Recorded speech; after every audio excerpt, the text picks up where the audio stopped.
Welcome. Hello. How are you guys doing today? Well, it's nice to see a big crowd today. I come from Miami today, so it's actually a long way. I woke up today at 4 o'clock. It was funny because I was feeling like it was 7 in Miami, so I'm still kind of sleepy. Just kidding.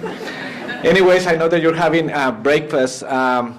And I want to thank the American Lung Association for doing this. On behalf of the COPD community, we appreciate what the American Lung Association is doing in Arizona.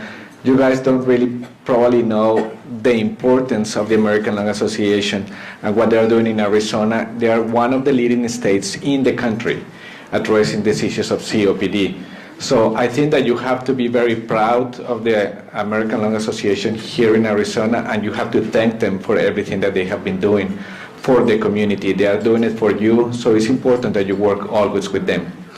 I'm not going to be talking about what COPD is. I think that many of you already know, and you will have some other physicians talking about that. But I just wanted to tell you what is going on in the world and in the country around COPD. There are many activities that have started, and there is a momentum for COPD. So that's the purpose of my presentation. So you learn a little bit more about what is happening, how you can participate, and how you can take action to improve and reduce the burden of COPD in the country. I'm going to start by giving you a statement that actually came from the Institute of Medicine. The Institute of Medicine in 2000 deemed COPD one of the most important public concerns for the nation. And they asked different organizations to work together to address the burden of COPD. So this is an issue that only in 2000 was started to be addressed by government agencies. So why didn't we hear about COPD before? What was happening before? Well, we don't know, but this is an issue now, and we need to start addressing it. Many of you know these statistics, but I'm just going to present it to you. COPD is a big disease here in the United States. But the problem is that nobody knows what COPD is. You go out to the streets and you ask people what COPD means, they don't have a clue. When you talk about emphysema and you talk about chronic bronchitis, they say, oh, yes, I know what you're talking about. But many will think that it's Colorado Police Department or something else. They don't have a clue what COPD means. So that's the challenge that we have to overcome. It's just educating the public. And that's the reason why only 12 million people have been diagnosed with COPD. The important figure is this one. There are another 12 to 14 million Americans with COPD, and they don't even know it. You are here because you know it. But there are many more that should be here learning about this. It's estimated that 300 million people in the world have COPD. And currently in the country, COPD is the fourth leading cause of death. The cost to the nation for COPD is estimated was $42 billion in 2007, and out of those $42 billion, 11.6 billion were in hospitalization cost. That's really high. It's estimated that by 2010, the cost to the nation for COPD is going to be $50 billion. Those numbers are impacting, and I think the people are starting to realize that we need to do something about this. This is an average numbers about what is the annual direct cost for a patient with COPD. It's $4,120. The overall per patient monthly healthcare charges were 3.5 times higher for patients with COPD than for patients without COPD. Now, nearly 70% of the patients with COPD are younger than 65 years old. And this is a figure that you all have to remember. Most people will think this is a disease of the elderly. Even physicians think that, as I will show you through my presentation. But that's not true.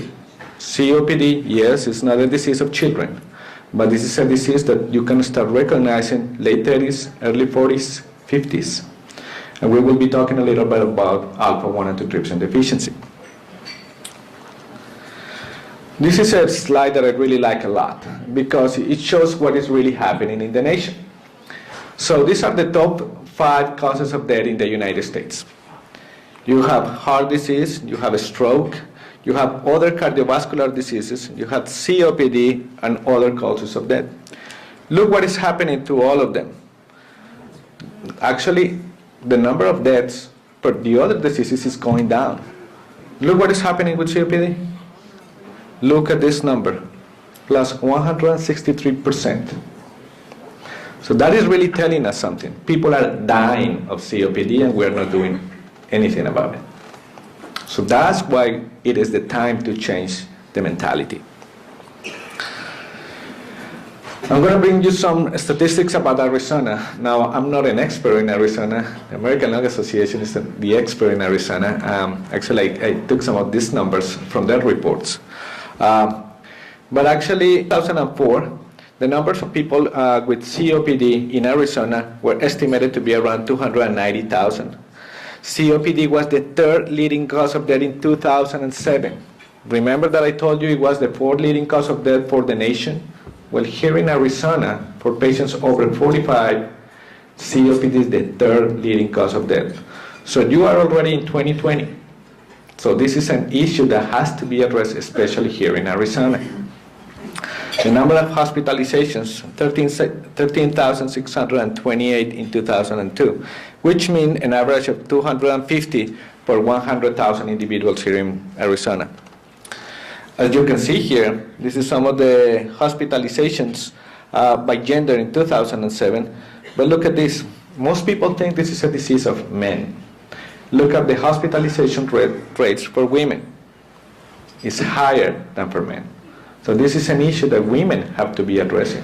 I know breast cancer is very important, but COPD is killing more women now. This is for some of you, where you will find more COPD here in the state of Arizona. Now, forgive me for my pronunciation because, again, with my accent and the fact that I don't live in Arizona, it's a little bit difficult. But these are the most, the counties. I think it's Greenlee, Gila, and Mojave. Again, I'm sorry for the pronunciation. But those are the 3 counties with the highest prevalence of COPD here in the state. Now, what are the challenges that we're facing with COPD? What is happening in the nation? What is it that we have to overcome? I'm going to present you the challenges that we're facing right now. One is the diagnosis. Can I ask how many people have been diagnosed with COPD in the audience? Can you raise your hands? Good. Have you all had spirometry testing? Most of you?